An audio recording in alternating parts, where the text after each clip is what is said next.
오늘 말씀을 저희가 함께 보려고 하는데요. 말씀을 오늘 저희가 지금 고민하면서 생각해야 될 부분은, 오늘 저희 이렇게 포스터를 보니까 VIP 초청 축제잖아요. 그런데 이제 캠페인하고 밑에 복음을 전하자잖아요. 근데 저는 오늘 좀 제 나름대로 복음이라는 거, 그렇죠? 그것이 무엇인가를 저희가 좀 고민하면서 전한다라는 의미가 그렇다면 무엇인가를 좀 생각해 보았으면 좋겠습니다. 저희가 오늘 읽은 본문은 세리 레위를 부르시는 그 본문 속에서 예수님께서 그렇게 얘기하시거든요. 내가 의인을 부르러 온 것이 아니라 죄인을 부르러 왔노라고 얘기를 해요. 그런데 저희는 사실은 신앙생활을 할 때 의인, 즉 내가 그리스도인으로서 구별된 자를 되기를 원하잖아요. 여러분 그렇게 소망하시죠? 내가 좀 하나님 앞에서 좀 더 거룩해지고 하나님이 원하시는 삶을 저희 목회를 하다 보면은요, 성도님들이 가장 고민하는 것이 뭐냐면 죄에 대한 부분이에요. 죄에 대한 guilty feeling, 죄의식 속에서 살아요. 그래서 목사님 정말 열심히 예수를 위해서 살고 싶은데요, 일상이 그렇게 녹록치 않아요. 예수님 정말 주일날 예배 정말 기쁨에 넘쳐서 예배 드리고 밖을 나가면요, 내가 정말 사탄아 다 나와라, 내가 너를 이기겠노라고 다짐하는데, 그렇게 선언하고 나가는데 월요일 아침만 되면 너무너무 힘들어요. 그런 이야기를 해요. 여러분 어떠세요? 여러분 일상이 정말 여러분이 생각하시는 대로 성령에 이끄는 삶대로 사신다면 정말 축복받으신 분이에요. 그러나 많은 부분 우리가 스트러글하면서 살아요. 근데 오늘 이런 본문을 보면 의인으로 살고자 하는 우리의 욕망과 그리고 선한 열심, 이런 것을 생각하기 전에 저희가 생각해야 될 부분이 있어요. 우리가 죄인이었다라는 사실. 오늘 본문을 보시면은요, 저희가 세리 레위에 대한 이야기지만 사실은 제가 앞에 부분 1장 40절에서부터 45절에 기록된 나병 환자의 이야기와 그리고 2장 1절에서부터 12절에 기록된 중풍병자의 이야기를 좀 함께 봤으면 좋겠어요. 왜 그러냐면 여기에 공통점은 뭐냐면 죄인을 부르셨다. 그러니까 지금 세리 레위를 이야기하면서, 세리 레위는 누군지 여러분 잘 아시죠? 마태복음을 지은 마태예요. 그러니까 이제 제자를 부르실 때 그 제자인 마태의 이야기를 하면서 그러니까 죄인에 대한 이야기를 이슈를 가져왔는데, 그 예를 드는 것이 이 나병 환자의 이야기와 그리고 중풍병자의 이야기 속에서 저희가 찾아볼 수 있는 것 같아요. 여러분, 나병 환자가 어떻게 죄인일까요? 중풍병자가 어떻게 죄인일까요? 그건 단순히 병든 거 아닙니까? 여러분 오해하지 마세요. 제가 어떠한 병든 것을, 소위 말해서 귀신 들린 것을 그냥 단순히 이걸 죄인으로 이야기하고 있는 것이 아니라 예수님께서 표현하고 싶어하는 이야기들이 있다는 거죠. 여러분 나병 환자 여러분 잘 아시죠? 한센병, 그렇죠? 소위 말해서 옛날에는 문둥병자라고 얘기했잖아요. 나병 환자는 이제 한국에서 한센병 걸리신 분들은 어디에 격리되어서 생활하시죠? 소록도에서 하시잖아요. 왜 격리될까요? 왜 같이 못 살까요? 우리 가운데 전염될까 봐, 그런 걱정 때문에 그분들은 따로 사세요. 그렇게 하면 우리가 이해하기 쉬운데, 그런데 여러분 2000년 전에는 어떠한 일이 일어날까요? 저희가 50년 전, 100년 전에는 격리되어 살았다면 2000년 전에 이 나병 환자는 어떠한 삶을 살고 있었을까요? 격리되는 삶을 살 수밖에 없겠죠. 특별히 성경에 보면은, 율법 이렇게 보면은 이 병에 대한 부분에 있어서 되게 부정하냐 아니면은 부정하지 않느냐를 되게 많이 따져요. 그러면 이 문둥병자 걸린 사람은 부정한 자일까요? 부정하지 않는 자일까요? 부정한 자예요. 그러면 이들은 어디에 살았을까요? 예루살렘에 살 수 있었을까요? 성전에 들어갈 수 있었을까요? 제사를 할 수 있었을까요? 그렇죠. 그럴 수가 없단 말이에요. 여러분 그러한 삶을 한번 상상해 보세요. 현대로 이야기하면 철학적인 용어라든지 사회학적 용어로 하면 이런 사람들을 경계 밖의 사람이라고 얘기해요. 그러니까 우리가 같이 생활하는데 좀 어려운 사람들 있잖아요. 홈레스 피플이라든지 아니면 다른 종류의 여러 가지 사회적 이슈에 주류가 되지 않고 자꾸 밖으로 도는. 그러면 지금 이 나병 환자는 예수를 만났을 때 어떠한 장면이었을까요? 예수님 앞에 찾아가서 예수님의 손을 만지거나 예수님의 눈으로 대화할 수 있는 그런 지근거리에 가서 예수님을 만날 수 있었을까요? 그렇지 않았을 거예요. 오늘 저희가 읽진 않았지만 본문에서 어떻게 얘기하냐면 당신이 원하시면 내가 깨끗하게 될 줄 아나이다라고 얘기하거든요. 이거 어떻게 얘기했을까요? 아마 사람들이 그가 있는지 없는지 모를 정도로 먼 데 있거나 어디 숨어서 얘기했을 거예요. 그러나 그 가운데 그는 예수님이 어떤 일을 하는지 들었었어요. 병을 고치는 사건에 대해서 들었었어요. 소문으로 들었었어요. 귀신을 쫓는 그거에 대한 이야기를 들었었어요. 그러니까 그의 마음속에서 동한 거예요. 하나님의 섭리 안에 있겠었죠. 그래서 그는 아마 외쳤을 거예요. 어떻게요? 예수님, 당신이 원하시면 내가 낫겠나이다. 어떤 분이 그런 이야기 하시더라고요. 노방전도에 보면 처음에 소리가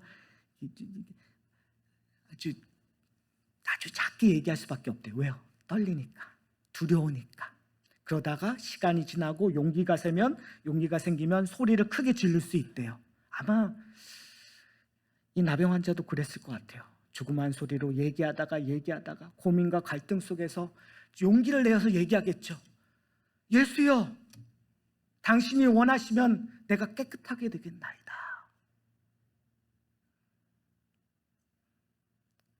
들어주지 않으면 들을 수 없는, 죄라는 것은요, 여러분, 하나님의 은혜의 경계 밖에 있는 거예요. 여러분, 우리는 죄를 되게 우습게 여기는 것 같아요. 그러나 죄는 무서운 거예요. 왜요? 죄로 사망 아래에 있느냐 생명 아래에 있느냐로 표현이 되니까요. 죄가 있는 자는 하나님의 거룩 앞으로 나갈 수가 없어요. 하나님과의 관계를 깨졌다라는 것을 죄로 표현하고 있단 말이에요. 거룩하신 하나님 앞에 우리가 나아간다면 우리는 어떻게 돼요? 죽을 수밖에 없는 존재란 말이에요. 그러니까 관계가 끊어진 거죠. 무엇 때문에요? 죄 때문에요. 그것을 다른 말로 얘기하면 하나님의 은혜 경계 밖에 있다라고 표현할 수 있어요. 여러분은 어디 안에 있죠? 경계 안에 있는 거죠. 왜요? 우리가 전에는 경계 밖에 있었어요. 내가 예수를 알지 못할 때에는 경계 밖에 있었어요. 그러나 내가 예수 그리스도를 알고 예수 그리스도를 주라 고백하는 순간 경계 안으로 들어왔어요. 그러니까 우리는 뭘 경험한 자예요? 은혜를 경험한 자예요. 여러분, 우리가 VIP 초청 축제를 여는 이유가 뭐죠?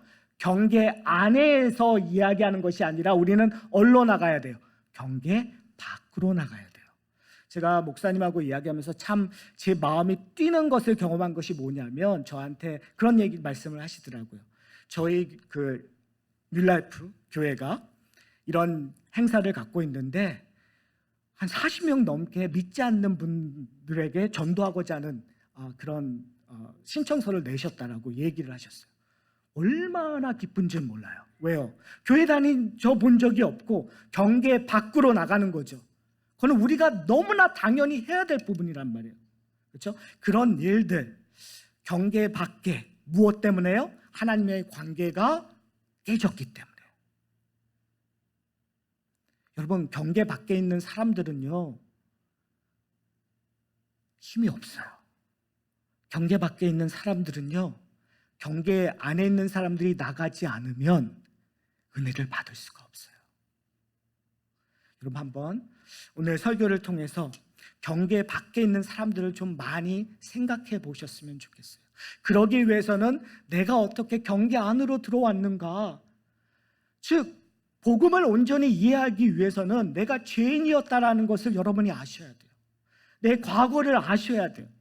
우리는 너무 현재만 집중하는 것 같아요. 아니, 우리는 너무 앞에 미래만 집중할 때가 많아요. 그러나 우리가 그리스도로 살기 위하여, 현재를 충실하기 위하여, 미래에 내가 하나님의 나라를 위하여 열심히 헌신하기 위해서는 내가 과거를 알아야 돼요.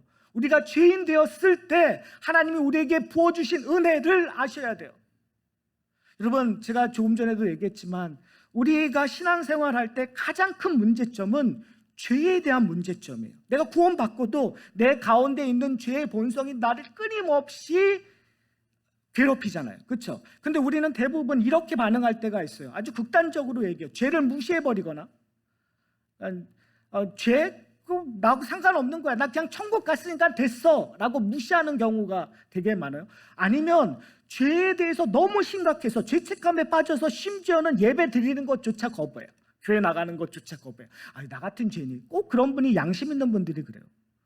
양심, 교회에서 은혜를 풍성히 누리는데 가장 적이 뭔지 아세요? 그놈의 양심. 양심이 우리로 하여금 하나님 앞에 떳떳해지려고 할 때가 참 많은 것 같아요.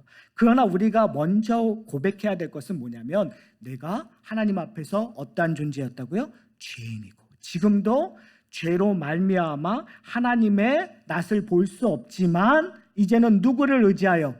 예수 그리스도를 의지하여 이제 담대히 어디로 나가는 거예요? 하나님의 존으로 나가는 거죠. 저는 그랬는데요. 여러분 안 그러세요? 저는 목사임에도 불구하고 제 마음속에 죄된 본성들이 저를 괴롭힐 때가 있어요. 그럼에도 불구하고 지금 강대상 안에서 주의 말씀을 선포하는 것은 저의 의로 선포하는 것이 아니라, 저의 능력으로 선포하는 것이 아니라 하나님이 주신 은혜 때문에 지금 선포하고 있는 거거든요. 그렇죠? 우리가 전부 은혜 앞으로 나왔잖아요. 그러기 위해서는 우리가 경계 밖에 있었던 죄의 모습을 아셔야 돼요. 그리고 고백하셔야 돼요. 그러면 중풍병자는 어떠한 존재였을까요? 여러분, 중풍병자는 스스로 움직일 수 있는 존재인가요? 아닌가요? 없어요. 그렇죠?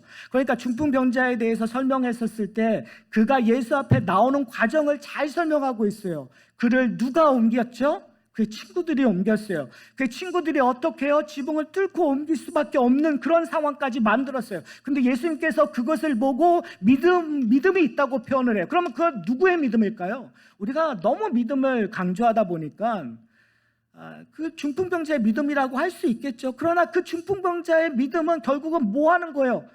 말을 제대로 했었을지 모르겠어요. 그 결국은 도움을 청하는 거란 말이에요. 그렇죠? 사실은 죄라는 것은 하나님 앞에서 은혜를 바라볼 수밖에 없는 상황을 인지하는 거예요. 다른 말로 얘기하면 우리는 중풍병자를 통해서 죄의 모습들 볼 수 있는데 그것은 무능력이에요. 연약함이에요. 하나님 앞에 자기 스스로의 힘으로 나갈 수 있는 것이 하나도 없어요. 여기 혹시 나는 가끔 우리 신앙생활 하다 보면 그럴 때 있어요. 내가 열심히 산 것 같잖아요. 여러분이 저한테 반응하지 않으면 오늘 설교가 언제 끝날지 모른다는 것만 제가 경고해 드릴게요. 제가 오늘 그 1부 때는 되게 양심에 찔려서 제가 시간을 제대로 지켰거든요. 왜냐면 그 다음 예배들이 있잖아요. 근데 제가 이거 다음에 예배 없죠? 제가 얼마나 기쁜지를 몰라요. 목사님이 예배 전에 기도하는 모임에서도 자유롭게 하라고 하셨고, 오늘 장로님 기도 가운데서 담대하라고 했잖아요. 그러니까 저는 자유롭고 담대하고 싶어요. 오늘 말씀을 통해서 여러분들에게 도전하고 싶고 많이 나누고 싶어요. 그래서 반응하지 않으면 저는 오래 할 거예요. 반응하셔야 돼요. 우리가 고민해야 될 부분들, 우리의 연약함들, 무능함들, 여러분 그거를 알고 계십니까? 우리는요 조금만 하나님 앞에서 신실하고 내가 조금만 하나님 앞에서 헌신했다고 하면 되게 교만해질 때가 있어요. 제가 그럴 때가 많은데, 근데 참 재미있는 패런이 있는데요. 신앙생활의 패런 중에 하나가 뭐냐면, 내가 뭔가 할 수 있다고 하는 순간 나에게 참 어려운 일들이 생기더라고요. 참 재밌죠. 제가 뭔가 대단한 일을 할 수 있는 존재라고 인식하고 스스로 그래도 내가 이만큼 성장해서 했을 때 이상하게 밀려 들어오는 시험이요, 나로 하여금 겸손하게 만들 수밖에 없는 그런 상황들이 제 인생 속에서 끊임없이 반복되는 것을 볼 수 있어요. 거기에는 목적이 있기 때문에 그래요. 왜 그러냐면 죄는요 우리를 하여금 자꾸 하나님으로부터 자유롭게 하려고 해요. 스스로 자기가 무엇인가를 하도록 노력을 해요. 그러나 은혜는 자꾸 자신에게 뭘 요구하죠? 연약함을 요구해요. 무능함을 요구해요. 왜요? 지금 중풍 환자는 하나님의 은혜 없이는, 그리스도의 은혜 없이는 일어날 수가 없단 말이에요. 스스로 아무리 노력을 해도 일어날 수가 없어요. 그것이 우리의 죄의 모습과 똑같아요. 우리가 아무리 스스로 노력을 해도 죄를 우리 스스로 해결할 수가 없어요. 여러분, 나는 죄를 스스로 해결할 수 있다고 하시는 분 손 들어보세요. 아니면 전 부담되면 눈이라도 깜빡거리시든지. 안 돼요. 불가능해요. 또 다른 죄의 모습을 보면은요, 오늘 본문에 얘기했던 것처럼 세리의 모습 속에서 우리의 죄를 모습을 찾아볼 수가 있어요. 여러분, 세리는 어떠한 존재죠? 텍스 콜렉터잖아요. 요즘에는 텍스 콜렉터가 되게 전문인이잖아요. IRS에서 일하는 CPA 직업을 가지신 분들이 이런 일들을 할 수가 있어요. 그러나 옛날에는 이 텍스 콜렉터라는 사람은 아주 쉽게 설명을 하면요, 여러분, 여기에 혹시 6.25 전쟁 전에 일제시대 때 혹시 일본 이름을 가지고 계시는 분들 계시나요? 계시겠죠? 그런 분들이 생각하는, 아니면 그분들에게 동화처럼 들었던 일들 속에 항상 등장하는 인물들이 있어요. 조선인 순사. 여러분, 조선인 순사를 좋아할까요? 안 좋아할까요? 그 사람이 좋은 사람일까요? 나쁜 사람일까요? 죽이고 싶나요? 살리고 싶나요? 왜 우리가 한일전 했을 때 축구 경기에 그렇게 열광하는지 모르겠지만, 왜 그러면 우리가 받은 것들이 있기 때문에 그 사람을 싫어한단 말이에요. 바로 이 당시에 세리들이 그랬어요. 왜냐면 세리들이요, 로마로부터 이 세리직을 샀거든요. 근데 이걸 산다라는 말은 내가 돈을 투자한 거잖아요. 그럼 이 돈을 투자한 것을 어떻게 해야 되죠? 환수해야 돼요. 환수하기 위해서는 이 텍스를, 세금을 어떻게 받아야 될까요? 은혜롭게 받아야 되나요? 아니죠. 그렇죠? 제대로 뽑아내야죠. 그렇죠? 그래서 내가 부를 축적해야 본전을 뽑을 거 아니에요. 그러니까 사람들이 좋아할까요? 안 좋아할까요? 안 좋아하죠. 싫었어요. 그러니까 오늘 본문에서 의도자는 것, 죄인의 모습은 세상적으로 질책받는, 세상적으로 부정한 일들을 하는 사람들, 세상보다 환영받지 못하는 사람들의 죄의 모습들이 일어나요. 여러분, 우리가 이렇게 얘기하면 우리는 참 깨끗한 사람 같잖아요. 근데 사실은 이 세상에 살아가는데 그렇게 깨끗하게 살기 어렵다고 저한테 얘기를 하세요. 특히 자영업 하시는 분들, 세금 제대로 내지 않으면 장사 못 하신다면서요. 그렇죠? 참 어려운 이슈예요. 그러니까 우리가 고민해야 될 부분들은, 죄라는 것은 우리가 인식하지 못하는 정도로 본능적으로 우리에게 와 있단 말이에요. 여러분, 거짓말은 생각하느냐 안 하느냐의 문제가 아니에요. 뒷담화하는 거는, 죄송합니다, 제가 이런 용어를 써서, 다른 사람 얘기하는 건 내가 고민하느냐 안 하느냐의 문제가 아니라 죄의 본성으로 너무나 자연스럽게 나오는 거예요. 그리고 우리는 그것들을 너무나 정당화해요. 여러분, 이런 이야기를 하게 되면 여러분 여기에 걸리시나요? 안 걸리시나요? 저는 걸려요. 지금 마가는 의도적으로 하나님과의 관계 속에서 분리된 사람들을 등장시키고 있어요.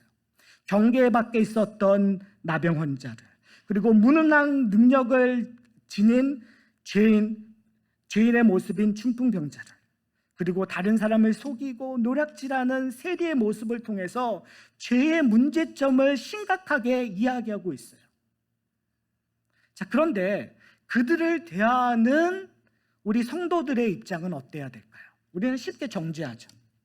우리는 쉽게 신앙생활은 그렇게 하는 거 아니야, 그렇게 살면 안 돼 라고 우리는 너무 쉽게 정죄할 때가 있어요. 근데 그런 모습이 성경에 자세히 기록되어 있는데요, 오늘 제가 드린 그 아웃라인에 보면 이렇게 얘기했어요. 죄인에 대한 바리새인들과 서기관들의 태도는 어떠합니까? 그러면 그들의 태도는 어땠을까요? 되게 날카로웠죠. 그들을 정죄했죠. 그런데 한번 생각해 보세요. 여러분, 바리새인은 좋은 사람일까요? 안 좋은 사람일까요? 우리가 딱 생각하면 바리새인들은 별로 교회에서 환영받지 못하는 사람들이잖아요. 왜요? 예수님께서 뭐라고 했죠? 그들을 이 독사의 자식들아, 휘칠한 무덤이라는 엄청난 이야기를 하시는 거예요. 그러니까 우리는 그냥 교회 생활 오래 하면은 바리새인 이꼴 무조건 나쁜 사람, 그렇죠? 그런데 제가 볼 때 바리새인들은 현대 기독교인들이 존경할 만한 일들을 하는 사람들이에요. 여러분, 바리새인들이 11조를 했을까요, 안 했을까요? 했어요. 근데 우리가 생각하는 정도의 11조가 아니에요. 여러분은 11조 얼만큼 하시죠? 그냥 월급 받은 데에서 11조 하잖아요. 바리새인들은 자기의 전 재산의 11조 이상을 했었어요. 이상이에요.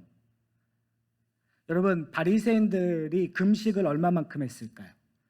그 당시에 금식을 의무적으로 해야 될 것은 1년에 한 번이에요. 속죄일날. 그런데 이 바리새인들은 일주일에 2번을 했어요. 언제죠? 월요일하고 목요일날. 바리새인들은 우리식으로 얘기하면 성경 공부를 가리키던 사람들이에요. 하나님의 율법을 잘 지키려고 열심히 연구하고 그대로 실행했던 사람들이에요. 경건한 사람들이었어요. 열심히 썼던 사람들이었어요. 그런데 그들의 문제점, 왜 예수님께서 그들을 향하여 이 독사의 자식들아 회친한 무덤이라고 얘기했었을까요? 그것은 예수님이 그들의 마음을 읽고 계셨기 때문에 그래요. 그들이 그렇게 열심을 냈고 했었던 이유는 자신들의 의를 자랑하기 위함이에요. 자신들이 다른 사람들과 구별됨으로 말미암아 존경받고자 하는 마음들이에요. 우리식으로 얘기하면 교만한 자리에 있기 때문에 그래요.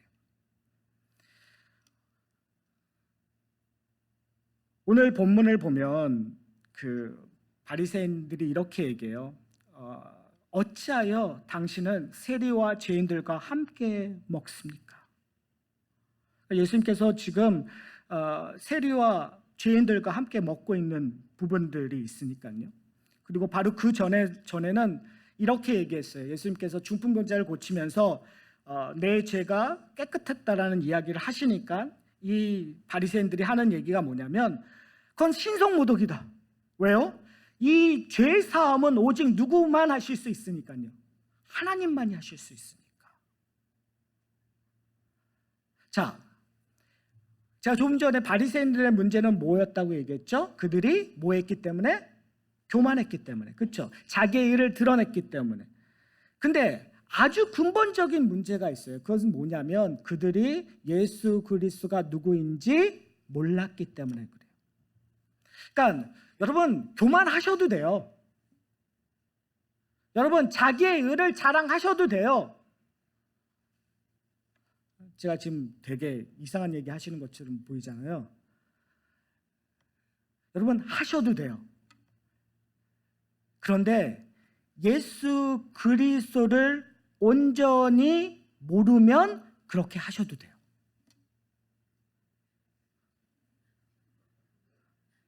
근데 이게 여러분 말이 안 되잖아요. 근데 교회에서는 예수 그리스도를 온전히 모르고 자랑을 하시는 경우가 있을까요, 없을까요? 의외로 많아요. 우리가 고민해야 될 것은 뭐냐면 지금 마가복음의 저자인 마가가 우리에게 보고자 하는 것은 바리새인들이 이렇게 잘못했다, 뭐했다라고 얘기하는 것이 거기에 관심이 일단은 없어요. 마가의 관심은 어디 있냐면 바리새인들이 예수가 누구인지 알고 있느냐 없느냐에 관심이 있는 거예요.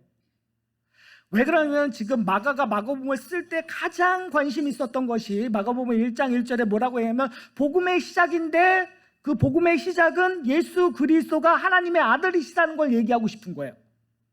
그러니까 저희가요 지금 VIP 초청 축제를 하는데 우리의 관심은 내가 이것을 몇 명이 하느냐, 그래서 자랑하느냐, 아니면 내가 이것들을 통해서 교회에 어떤 역할을 하느냐가 관심을 가지느냐 안 가지느냐가 중요한 것이 아니에요. 그래서 누가 교만했다, 누가 자랑했다 이런 얘기하는 것이 중요한 것이 아니라 가장 중요한 것은 뭐냐면 이 일들을 했었을 때 예수 그리스도가 하나님의 아들인가를 우리가 전하고 있는가가 중요한 거예요. 아멘이죠, 그렇죠? 제가 수요일마다 노인센터에서 저희 메릴랜드에서 노인센터가 한 180명에서 200명 모이시거든요. 제가 거기 한 4, 5년 동안 계속 설교를 해요. 근데 이제 제가 설교를 하다 보면 아멘을 되게 잘하세요.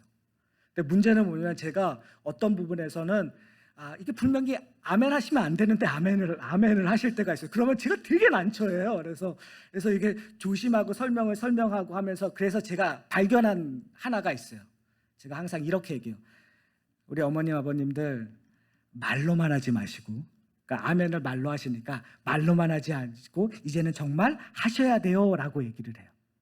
여러분 조금 전에 아멘 하셨잖아요.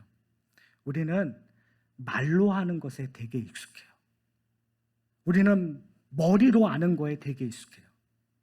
그러나 그리스도가 하나님의 아들이시라는 것은 그냥 말로만 고백되는 것이 아니라 머리로만 아는 것에 그치시면 안 돼요. 그러면 어떻게 되냐면 바리새인처럼 될 수 있어요. 왜요? 바리새인들은 하나님을 알았을까요? 몰랐을까요? 알았어요. 잘 알았어요. 문제는 너무너무 잘 알았다는 거예요. 그러나 그들은 머리로 알고 말로 하고 심지어 행동으로 했었어요. 그러나 예수 그리스도를 알지 못했다는 것이 문제예요. 왜 그랬을까요? 그들의 마음이 하나님께 향하지 않고 자신에게 향하고 있었기 때문에 그래요. 그래서 3번에서 얘기되고 있는 예수님께서 이 땅에 오신 목적이 죄인을 부르러 오신 것이라면 그것이 성도들, 우리와 도대체 무슨 관계가 있냐는 거예요. 바리새인들과 예수님과의 그 거리감, 그렇죠? 잘못되고 있는 그 문제의 관계가 우리와의 관계 속에서 그렇게 되지 않기 위해서는 우리는 도대체 무엇을 갖고 있어야 되는가? 그 말은 뭐냐면 예수님께서 하신 것에 관심을 좀 가져봤으면 좋겠어요. 예수님께서 분명히 이렇게 얘기하셨어요. 내가 의인을 구하러 온 것이 아니라, 건강한 사람을 위하여 온 것이 아니라 병든 자, 죄인을 위하여 온다고 얘기하셨잖아요. 그래서 문둥병자를 어떻게 예수님께서 대하셨는가를 좀 살펴봤으면 좋겠어요. 아까 얘기했던 것처럼 예수여 당신이 원하시면 내가 깨끗하게 될 줄 아나이다라고 얘기했을 때 예수님께서 어떻게 하시죠? 아마 이렇게 쳐다봤을 거예요. 그리고 나서 그냥 거기서, 왜요? 예수님은 하나님의 아들이시니까 그가 무슨 병을 걷는지 한번 스캔만 하면 다 아시겠죠? 그리고 하나님 능력이 계시니까 뭐 100m에 있든 200m에 있든 1km에 떨어졌던 내가 원하나니 네가 깨끗하게 될지어다 하면 깨끗해질까요? 안 되어질까요? 깨끗해 되겠죠, 그렇죠? 그런데 예수님께서 어떠한 행동을 하시는지 아세요? 그를 만지셨다고 얘기해요. 여러분, 제가 조금 전에 얘기했을 때 이 나병 환자는 어떻게 된 자들이라고요? 분리되었다. 사람들과 함께 할 수 없는 존재였어요. 그런데 예수님께서 그에게 다가가셔서 앞에 얘기하는 것뿐만이 아니라 그를 만지셨어요. 여러분, 이게 어떤 의미인지 여러분 아세요?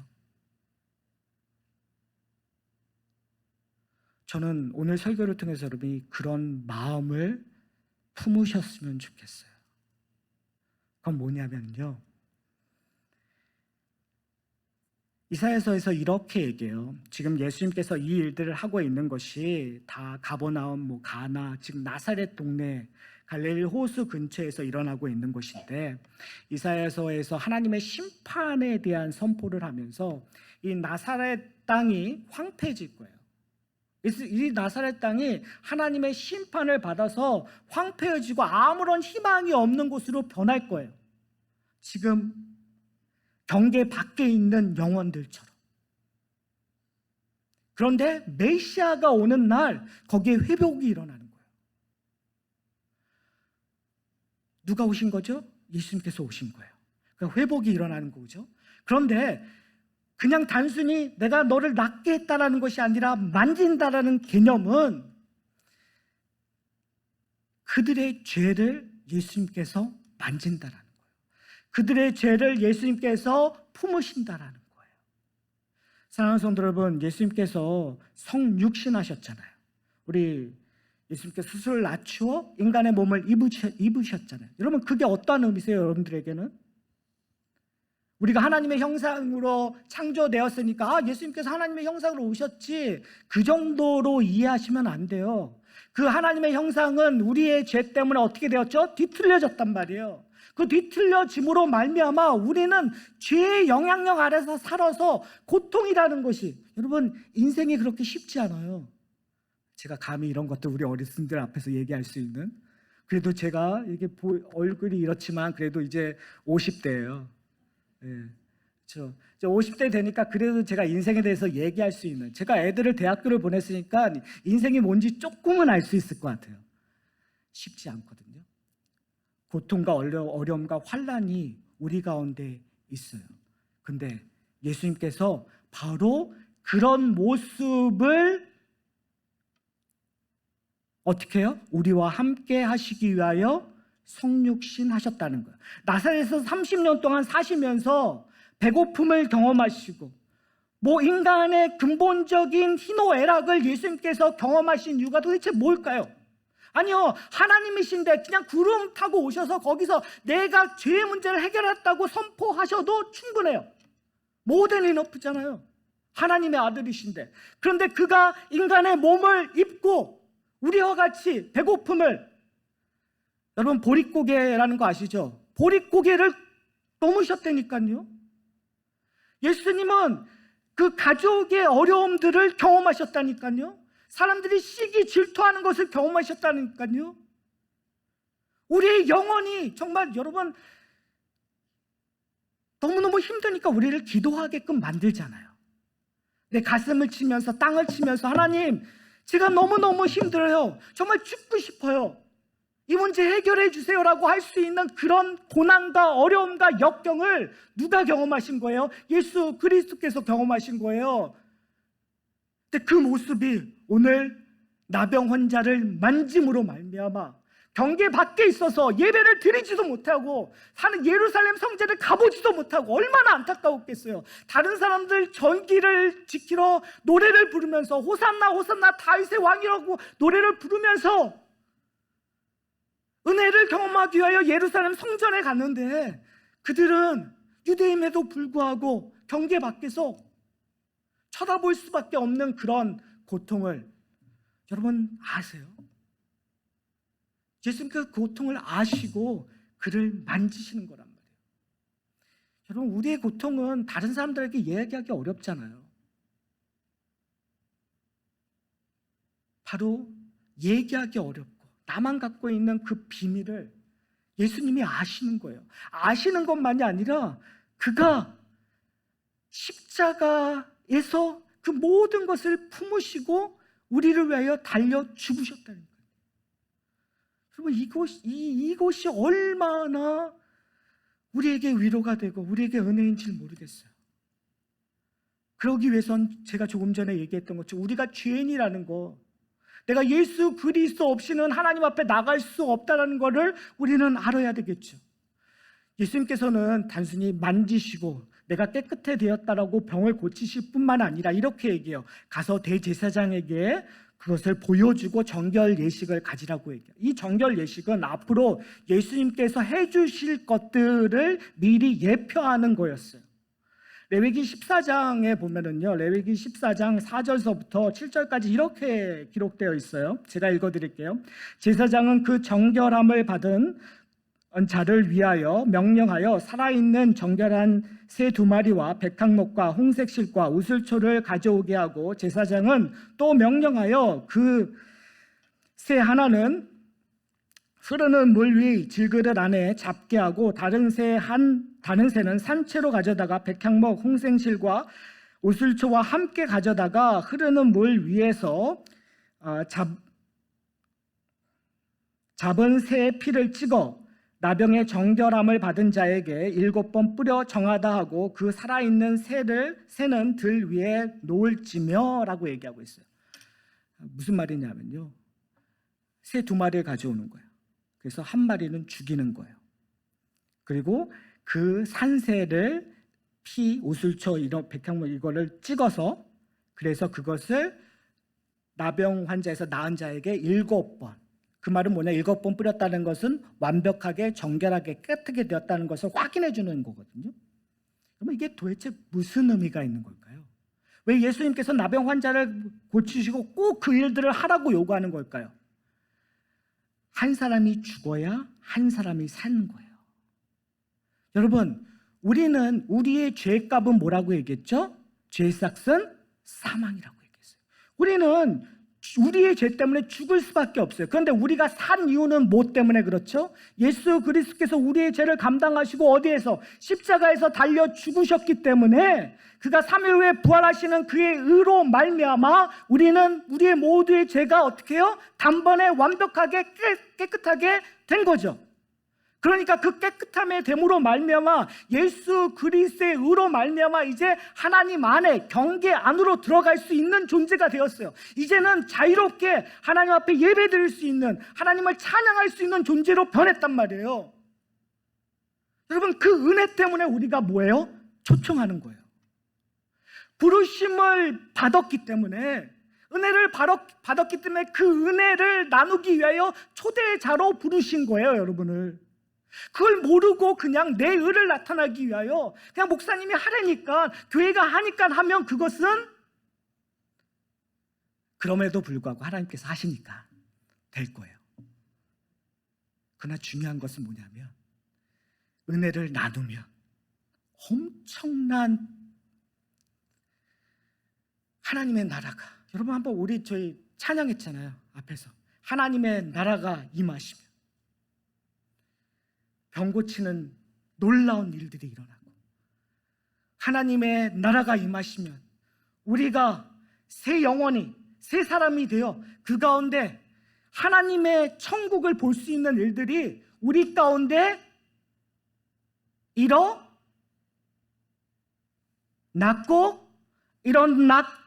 현재 진행적으로 일어나고 있고 앞으로 일어날 거예요.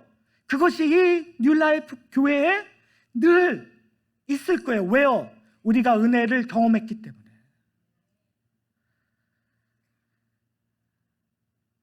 여러분, 중풍병자를 한번 봤으면 좋겠어요. 그는 무능한 자였어요. 아무 힘을 할 수 없어요. 그런데 예수님께서 뭐라고 얘기하시냐면 내 믿음을 보고 내가 죄 사함을 받았다고 선포하세요. 여러분, 바리새인들이 아까 얘기했던 것처럼 당신이 누구간데 하나님밖에 할 수 없는 일을 당신이 어떻게 합니까? 라고 하면서 신성 모독으로 정죄했어요. 그러나 예수님께서 이 땅에 오신 이유는 무능한, 하나님 앞에 나갈 수 없는 자들을 부르시는 일들을 하신 거예요. 그래서 가장 중요한 건 죄의 문제를 해결하는 거죠. 사랑하는 성도 여러분, 죄의 문제를 해결하지 않으면 하나님 앞에 나올 수가 없어요. 근데 우리는 너무나 안타깝게도 죄의 문제를 우리가 스스로 해결하려고 해요. 제가 목회를 하다 보면 특히 우리 여자 집사님들이 안타까워하시는 분들이 있어요. 같이 방을 쓰시는 분들, 교회 안 나오시는 그분들을 이제 가끔 이제 만나면 그분들이 항상 얘기하는 게 뭐냐면요, 목사님, 제가 술 끊고 담배 끊고 나갈게요. 목사님, 제가 그래도 양심이 있지 하나님 앞에서 뭔가 좀 괜찮은 일을 한 다음에 나갈게요 라고 얘기를 해요. 여러분, 그 말은 그분은 절대 안 끊어요. 중요한 건 뭐냐면 죄사함의 문제를 우리가 얘기하고 있지 않는다라는 게 문제예요.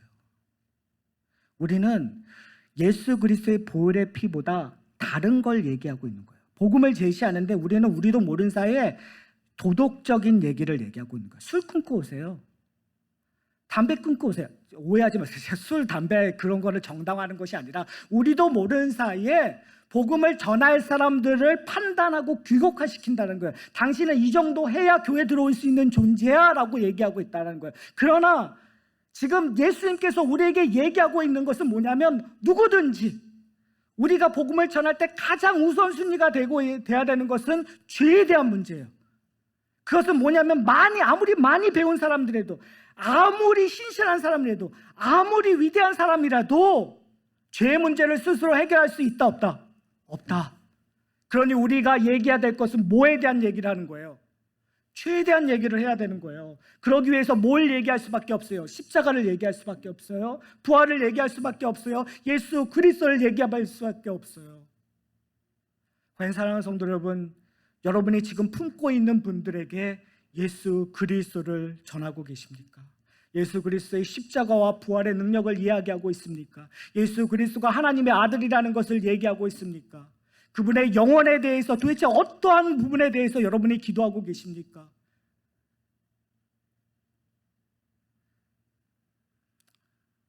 예수님께서는 오늘 이 본문을 보시면요, 큰 무리들이 예수님께 모였다고 얘기해요.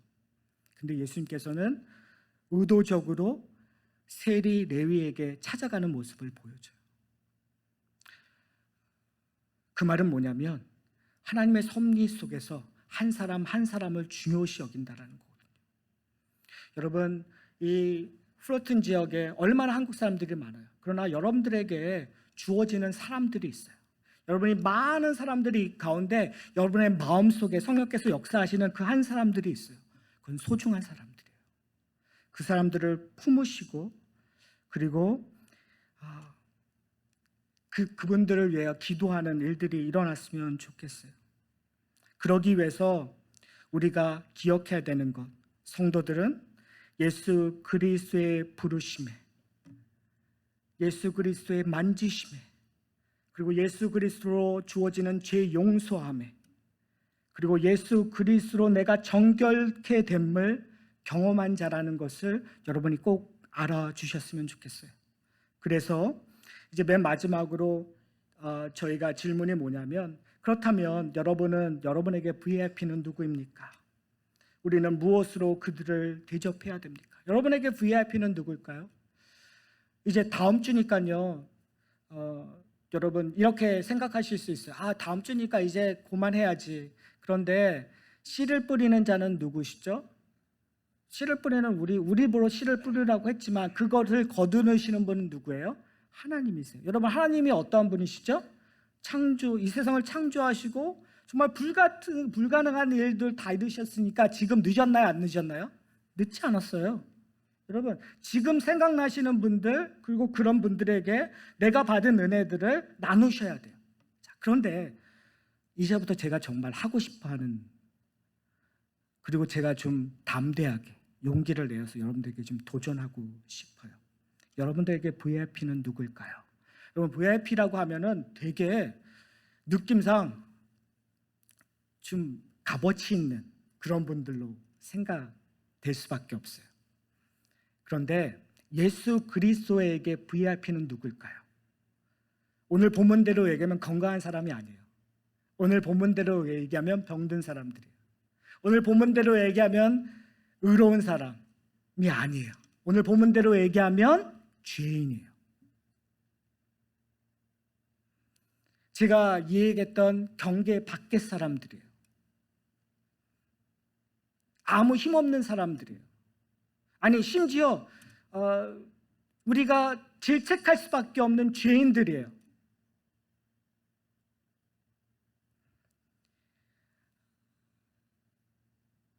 여러분, 여러분 말하지 마시고요. 한번 이렇게 좀 생각 좀 해보셨으면 좋겠어요. 내 주위에 내가 정말 싫어하는 사람 있죠.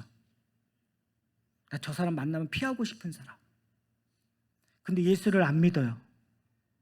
만약에 여러분 그 사람이 생각난다면 바로 그 사람이 내 경계 밖에 있는 사람이에요. 어쩌면 그 사람이 여러분이 가셔서 예수 그리스도의 복음을 전해야 될 사람들이에요. 왜 제가 이런 얘기를 하냐면 그 불가능한 일을 누가 하시기 때문에요. 하나님께서 하시기 때문에요. 우리는 뭐만 하면 돼요? 뿌리면 돼요. 거두실 이도, 걸음을 주시고 키우실 이도 누구기 때문에? 하나님이시기 때문에. 조금 있다가 이 마가복음 후에 예수님께서 4장에서 씨 뿌리는 자의 비유를 드리거든요. 근데 씨 뿌리는 비유가 참 이상해요. 왜요? 예수님께서 여러분 씨를 어디다 뿌려야 되죠? 좋은 땅에 뿌려야 되잖아요. 왜요? 씨는 여러분 아까 보릿고개 얘기했는데 저는 시골에서 안 자라봐서 모르지만요. 이 종자씨가 이 농부에게는 생명보다 더 중요한 거죠. 근데 이 종자씨를 길가에 뿌릴 수 있나요? 이 종자씨를 돌짝에 뿌릴 수 있나요? 이 종자씨를 가시덤불에 뿌릴 수 있나요? 없단 말이에요. 그런데 예화가 뭐냐면 거기다 뿌려요. 그 말은 뭐냐면 이 나병 환자, 중풍병자, 세리는 다 돌밭이요 길가요 그리고 가시덤불이란 말이에요. 근데 그곳에서 하나님께서, 예수님께서 예수 그리스도의 십자가와 부활의 능력으로 말미암아 뭘 만드신다라는 거예요. 30배, 60배, 100배 열매를 맺을까요, 안 맺을까요?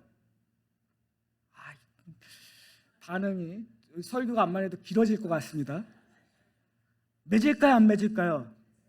누구를 통하여? 여러분을 통하여. 여러분을 사용하셔서 여러분이 생각하고 있는 돌밭에, 여러분이 생각하는 길가에, 여러분이 생각하는 가시 덤불에 우리의 문제는 뿌리지 않는다라는 거예요. 우리의 문제는 그들의 영혼을 사랑하지 않는다는 얘기예요. 좀 더 단도직입적으로 얘기하면 그냥 내가 피할 대상, 내가 경멸할 대상으로 생각한다는 거죠. 사랑하는 성도 여러분, 이게 쉬울까요? 아니요, 쉽지 않아요. 어려워요. 여러분, 플러튼에 와서 제가 많이 변한 거를 봤어요. 그런데 최근에 이제 어떤 분하고 운전해 가면서 그런 얘기를 하시더라고요. 여기 홈레스 피플이 너무 많아졌대요. 근데 뭐 그냥 편한 사이니까 그분이 얘기하면서 이 홈레스 피플에 대한 좀 부정적인 얘기를 많이 하셨어요. 제가 마음 같아서는 한마디 하려고 했지만 또 제가 목사니까 또 체면을 차리느라고 그냥 조용하게 갔는데, 여러분, 홈레스 피플은 경계 밖에 있는 사람들이에요.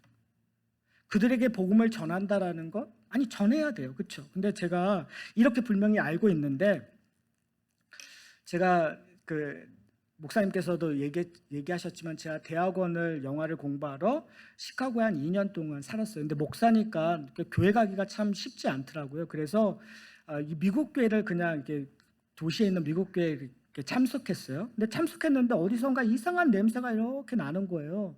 그 뒤를 보니까 홈레스 피플들이 그 교회에는 그냥 와서 앉아있든 예배드리든 누워있든 이렇더라고요. 제 마음이 어땠을까요? 제가 한 예로 바로 그 전에 제가 담임 목회했던 교회에서 제가 이렇게 얘기했어요. 여러분, 저희 교회는 홈레스 피플들이 언제나 들어올 수 있는 교회가 되었으면 좋겠습니다. 우리는 정말 그들을 품을 수 있는, 그래서 복음으로 그들을 품을 수 있는 교회가 됩시다라고 얘기를 했었어요. 그런데 제가 그 사람들이 있는 때 제 마음속에 어떠한 생각이 들었냐면 저 사람 때문에 예배가 안 되네. 제 마음속에 불편함이 있는 거예요. 그러면 이게 말이 되세요? 설교는 그렇게 하고 진짜 그런 일들이 일어나는 거예요. 왜요? 제가 시애틀에서 목회했을 때 홈레스 피플이 들어올 수 있는 환경이 하나도 없었어요. 그러니까 제가 경험하지 않는 것들에서는 너무나 강하게 얘기를 하는 거예요. 근데 제가 실질적으로 경험하니까 제 마음속에서 부딪히는 거죠. 목사인데. 왜요? 나만 생각하는 거예요. 내가 예배 드리는 거에만 관심이 있었던 거예요. 사랑하는 성도 여러분, 제가 왜 이런 얘기를 하냐면요, 우리는 이렇게 연약한 존재예요. 하나님의 은혜 없이는 나를 잘 꾸밀 수 있고 나를 조금 더 자랑질할 수 있고 나를 교만한 자리에 있는 거예요. 다 하나님의 경건을 위하여, 하나님의 나라를 위하여. 그러나 경계 밖에 나가기를 두려워해요.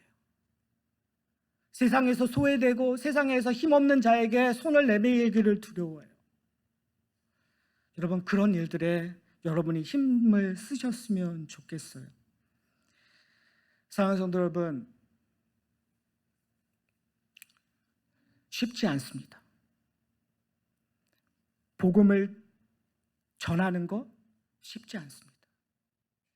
복음을 듣고 하나님의 은혜를 경험하는 거 쉽지 않습니다. 그러나 그 쉽지 않는 것을 위하여 우리가 부르심을 받았습니다.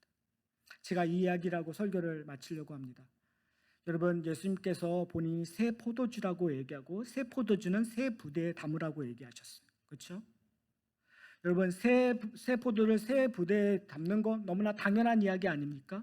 우리 머릿속으로는 알아요. 당연히 새 포도주는 새 부대에 담아야지. 그러나 여러분, 문제는 뭐냐면 머리로는 아는데 새 포도주를 새 부대에 담기 위해서는 우리의 험 부대가 터져야 됩니다. 예수 그리스도라는 새 포도주가 내 험 부대에 들어왔을 때 내가 터져야 이 새 포도주의 중요성을 깨닫는 거예요. 근데 그것이 한 번 갖고 안 돼요. 우리는 너무나 우둔해서요. 자꾸 내 험부대가 터지고 다른 말로 얘기하면 실패하고 실패해야 나로 담는 것이 아니라 예수 그리스도로 주는 은혜로 담기 시작하는 거예요. 그렇지 않으면 우리는 안 돼요. 사랑하는 성도 여러분, 그것이 거룩이에요. 그것이 성화예요. 실패하지 않는 거룩은 없습니다. 실패하지 않는 복음 전도는 없습니다. 실패하지 않는 교회 성도들의 교제는 없어요. 우리는 실패해요. 왜요? 내가 연약하기 때문에, 나의 무능함이, 나의 죄성이 나로 하여금 실패하게 해요. 그러나 그것을 딛고 넘어갈 때 우리 가운데 누가 역사하시는 거죠? 예수 그리스도의 은혜가 역사하시는 거예요. 그래서 교회는 은혜의 공동체가 될 수밖에 없다는 사실입니다. 중요한 건 뭐냐면 여러분, 그 은혜를 흘러내보내셔야 돼요. 일주일밖에 남지 않으셨다고 얘기해요. 그렇죠? 여러분, 지금까지 기도하셨던 분들 더 열심히 기도하셨으면 좋겠어요. 그리고 그분들을 위하여 여러분이 더 많이 품으셨으면 좋겠어요. 아직도 여러분 작정하지 않고 생각하지 않으셨던 분들 제가 도전하고 싶어요. 여러분, 지금 여러분이 전혀 생각하지 않았던 그분을 머릿속에, 내 마음속에 심으셨으면 좋겠어요. 어쩌면 여기 오면 불편할 것, 근데 그 불편함은 박 목사님한테 맡기세요. 여러분, 여기 오셔서 내가 불편하고 내가 힘들고 그 불편한 사람들이 부딪혀서 뭘 경험하게 되면 예수 그리스도의 은혜를 경험할 거예요. 그래서 결국은 나중에 이렇게 고백할 거예요. 하나님, 여기 하나님의 열매가 여기 있습니다. 여기 그리스도의 열매가 있습니다. 내가 이 열매로 말미암아 기뻐하겠습니다. 그렇게 고백하시는 우리 뉴라이프 교회 성도님 되시기를 주의 이름으로 축원합니다.